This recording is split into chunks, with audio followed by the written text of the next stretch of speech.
Today on Monkey Life. It's close to journey's end for a special air delivery as Alison goes to collect a group of 5 loris, all the way from Hong Kong. Hey guys. Oh, look at you, pole dancer. Plus, anxious moments at the park's hospital as the team investigate what could be causing problems for Capuchin Tao. I don't see much difference there. And after a breakfast feast at the orangs, Gordon shows off his skills on the high wire.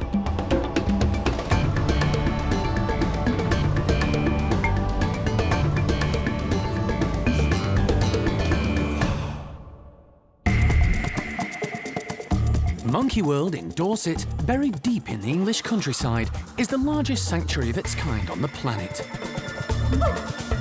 The team, led by Dr. Alison Cronin, rescue and rehabilitate abused and unwanted primates from all over the world. I think this one's a little boy, and I think that one over there might be an older lady. The park provides a home for more than 250 monkeys and apes from 20 different species.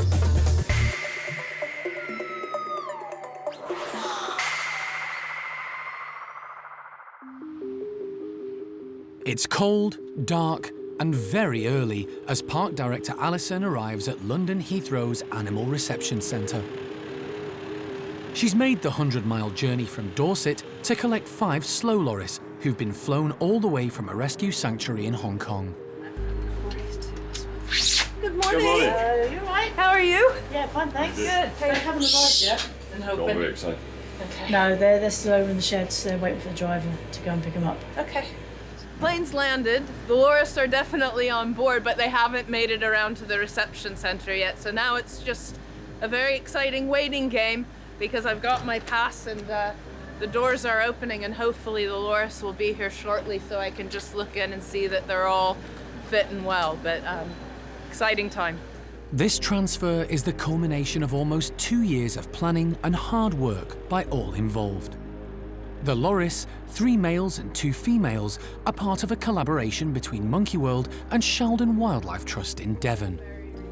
Sheldon have looked after a number of loris and recently rehomed Boo, the slow loris Alison rescued from the Maldives 2 years ago. Nick Dunn from the Trust has also come along to see the loris arrive. We don't have any facilities for quarantine, so I've contacted Alison previously, obviously when we had the situation with Boo in the Maldives, and knowing the history at Monkey World and what they do so well, we were able to work together in getting these animals out of the situations that they were in, into quarantine at Monkey World, and then out to us at Sheldon, where they will live for the rest of their lives as a breeding group, or breeding pairs, anyway, yeah. They're fit and healthy. And, yeah.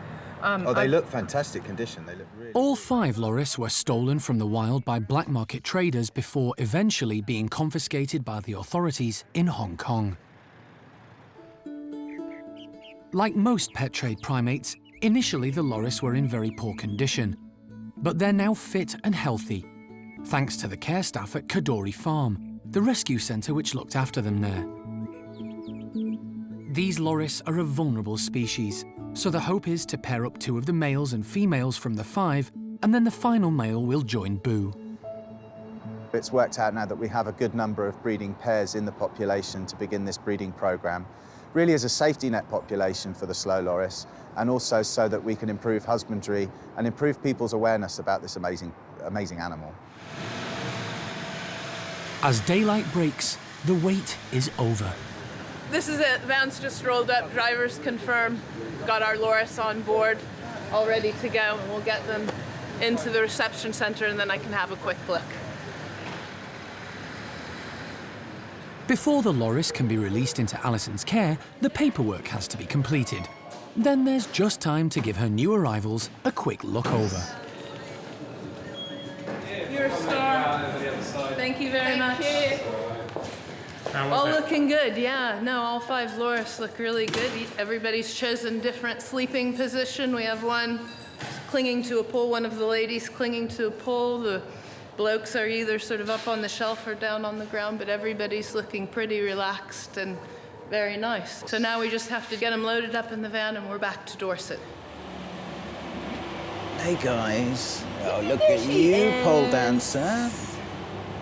At last, the loris are given the all clear and loaded carefully into the van, ready for the final leg of their epic journey. In a few hours' time, these 5 little primates will arrive at Monkey World and start the next chapter of their lives.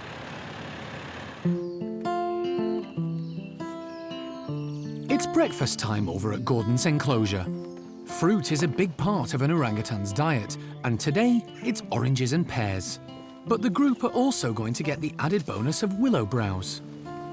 To encourage them to be more active, the willow branches are being placed high up on the platforms by Jarno from the primate care team.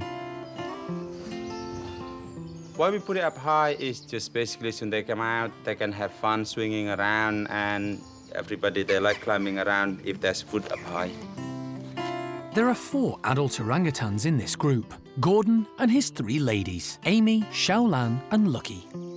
All of them appreciate a good variety of menu choice.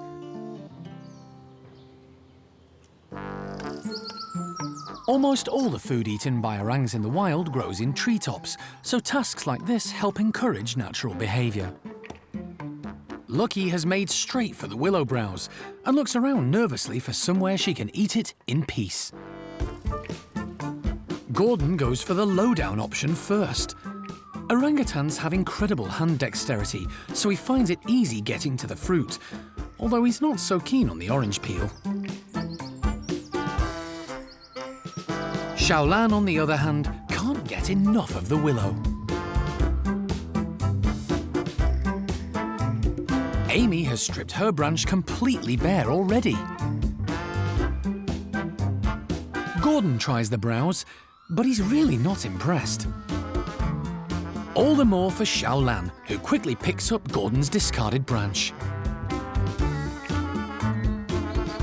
It means there's plenty too for agile Lucky. As the lowest ranker in the group, she needs to keep her distance or the others will bully her. Gordon's found more fruit, but this time he's had to make a little more effort to reach it. Amy's lost interest in today's delicacies and takes a moment to have a little nap instead. Food forgotten, Xiaolan is mesmerised by an unexpected visitor, a passing deer grazing nearby, who seems captivated by the hairy orange orangs. Having managed to consume plenty of breakfast up high, Lucky comes back down to earth. Just as Gordon burns some calories by showing off his balancing act. Pretty nifty when you weigh in at almost 100 kilos.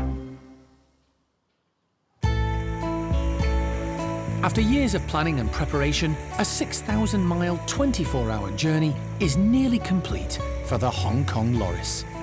To everyone's relief and excitement, they've arrived at the park. Hi. Are you good? Yeah, we're good to go. Karen's just put a bit of food in and then we're good. Okay. Why don't we all step inside? We'll leave them quiet for just a moment. An unused section of the park's hospital has been converted into the new loris complex. The team have thought of everything, even down to red lighting for these nocturnal creatures. The first big decision to make is deciding who goes where. Males on one side, doesn't matter. I don't think it matters particularly. You'll At get them this whistling to point. each other. I think the girls one side, the boys the other.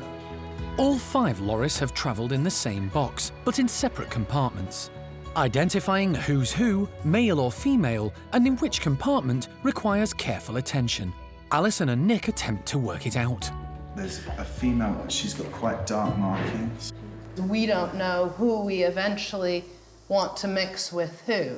So what we're going to do is put the ladies on this side, and then we have to shuffle the box backwards and forwards to decant the right individual to the right cage. So it's a case of matching up all of the information to get them into the right cage here at the house. Yep, keep going. Yep. You're good. Oh, there you were awake. Hey, mister. But the next task of enticing the loris out of the safety of their box proves rather challenging. Loris aren't the easiest things to work with insofar as handling. They are really, really tough little things. They're a little bit like wombats. They're really strong, muscly creatures, and they've also got these amazing capillaries in their hands, which means that they can hang onto a branch for dear life, even when they go into torpor in the winter. So if their whole body really shuts down, that grip is still vice-like, and they can just hang onto a branch for days and days and days on end. And when you're trying to move a loris and it's holding onto something like that, the loris is always going to win. We could go red light and see if it helps.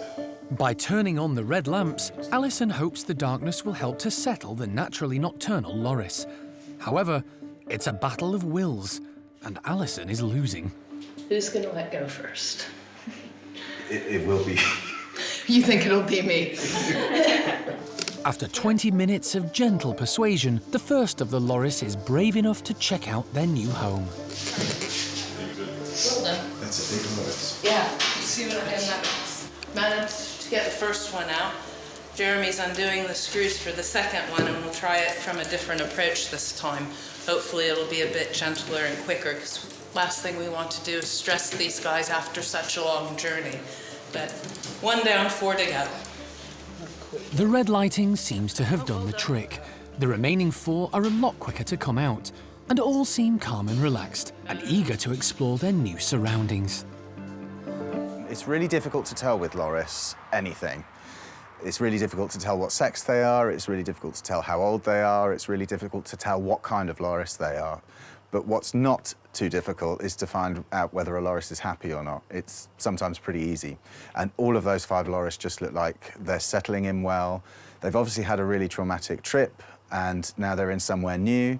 They're in a completely different environment to what they're used to, but they all seem to have settled in as best as we could expect.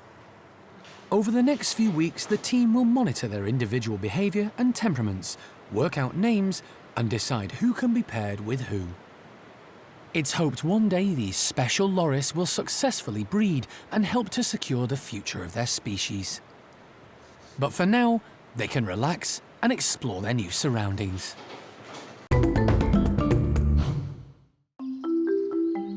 At the park, there are 5 capuchin groups. 3 of these South and Central American primate troops are based at the Capuchin complex. Today, Franco's gang are in for a rare treat. It's one of their favourites, rose hips. Because the fruit is seasonal, the capuchins don't get them very often. It's rich in vitamin C, very sweet, and has a tangy orangey red skin, which helps keep the clever capuchins busy. Franco's group is probably the youngest one that we've got within the park. It's got quite an even distribution of males and females. They're definitely the most energetic, they're up for anything, they're just great to watch. Franco became the leader of the group when he ousted his brother Winslow last year. He's well liked by everyone, and of course, he gets first pickings of the tasty treats.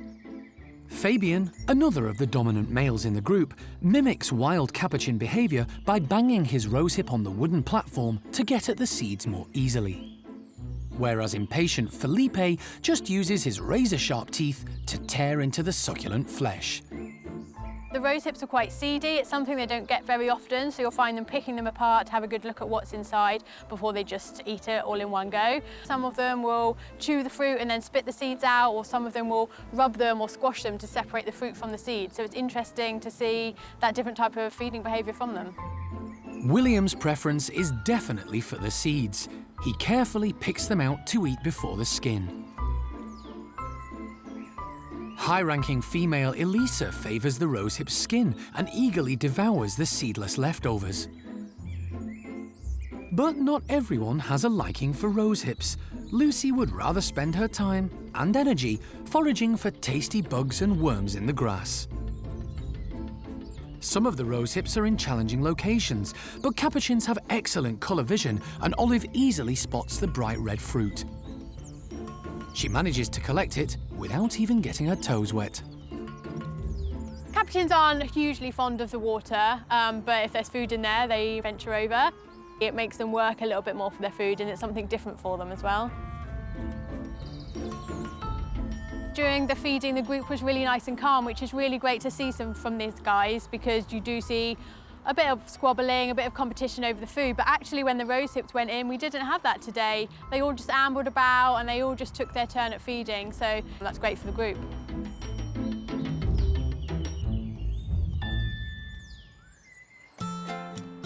At the stump-tailed macaques enclosure, the 8 ugly monkeys, as they're affectionately known, also have a seasonal treat in store. Steph is putting out pumpkins as a form of enrichment to brighten up their day. But, in addition, she's hoping it'll motivate the stumpies to get moving. The stumpies are basically built for sitting. They have those big sitting pads on their bums and they like to sit on them and just basically forage in the area around where they're sitting. So it can be a challenge to get them up and get them active, and especially with some of our slightly heavier guys, it's nice to get them kind of up and moving. So yeah, anything we can put out into the outside enclosure is a really good enrichment. The group are getting on in age. All are over 20 years old. The eldest is Flo. She arrived at the park 3 years ago from a rescue centre in Munich. Being the lowest ranking member of the group, she's often let out in advance of the others to give her first pickings before the high-ranking, more dominant members take control. She's a smart girl. She knows when the food's out. She has to take what she can while she can and then steer clear while the dominants are having their share. With Flo eating happily, the rest of the group are let loose. For the moment, dominant male Sam is more interested in rolling the pumpkin than eating it.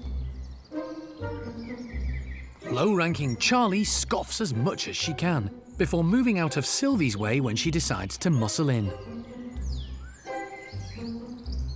Noreen can't get enough and makes the most of having one to herself. Everything's all about the food for these guys. They're very, very greedy. They eat at any opportunity, and they're natural foragers, so any time they think they can get some food, that's what they'll spend their time doing. And they've got nice, sharp, powerful teeth, so they'll use those to chew into anything a bit tougher. So it's really great to see Charlie using her teeth to really get going on the pumpkin, really get into it. She looked like she was having quite a good time today. But for some, the interest in the bright orange pumpkins is starting to wane. So to keep them happy and on the move, Steph throws in sliced oranges and lemons. Sylvie shows surprising agility to reach this new citrus treat. While leader Sam is intent on cramming in as much as he can. Stumpies are great hoarders. They have big cheek pouches enabling them to store large amounts of food to eat later while on the move. It's a really sort of efficient tactic, particularly for the lower-ranking individuals. If they see something nice and the dominant guys haven't spotted it yet, it can just go straight into the cheek pouch and nobody knows what you've got sitting in there and you can eat it later at your leisure. High-ranking Noreen has stayed put, still very taken with her pumpkin. While low-ranking Charlie has secured a piece for later. They're never going to be the most friendly, they're never going to want cuddles and love or anything like that, but that actually gives them a certain kind of charm. You know, they are the grumpy monkeys and they have a lot of character and a lot of attitude, and I really like that about them.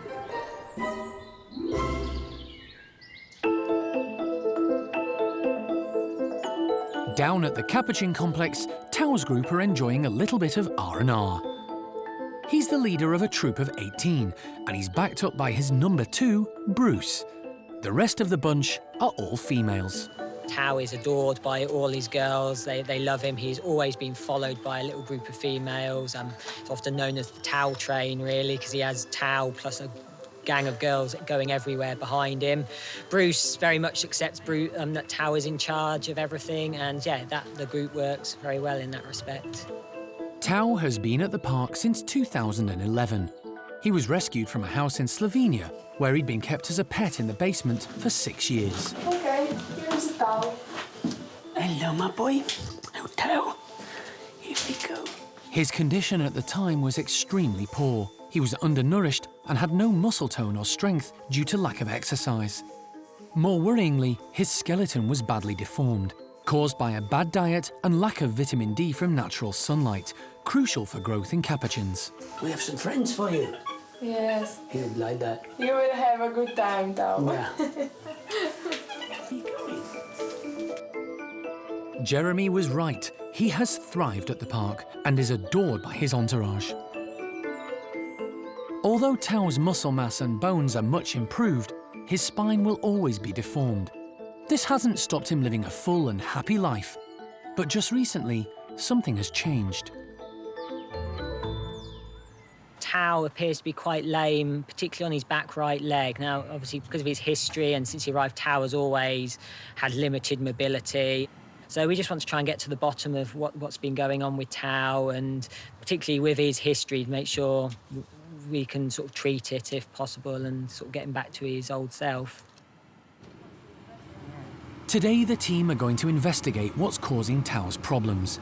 He's sedated, placed in a travel crate and taken to the park's hospital for a checkup. Local vet Dave Harding has been called in. He's going to have to work quickly as Tao's only been given a light anaesthetic. Dave is taking a series of x-rays, which he can compare with some taken about 4 years ago. Any significant change or degeneration in Tao's spinal condition should stand out. That's fused there, but I mean, that's minimal. And it's exactly the same. I don't see much difference there. OK, let's try and do the other view. Dave wants to take another x-ray from a different angle. It's not easy. The severe deformity of Tao's spine makes it awkward to get him into a secure and safe position. But this x-ray doesn't shed any light on why Tao is struggling either. It's not bad news, but with no explanation for Tao's deterioration, Dave wants a second opinion. What we'll probably do is get these x-rays sent off to some human counterparts who they'll perhaps give us some insight into it. The long and the short of it is that it's unlikely that anything short of major surgery is going to be beneficial here, and that's not something that we would usually contend with in a patient like this, just because of the aftercare involved. Despite his appearance, Tao is quite young, and the team are anxious to get to the bottom of his condition. In the meantime, he'll need to be carefully managed and monitored. And back at the Capuchin complex, his group of 16 adoring girls will be happy to spoil him too.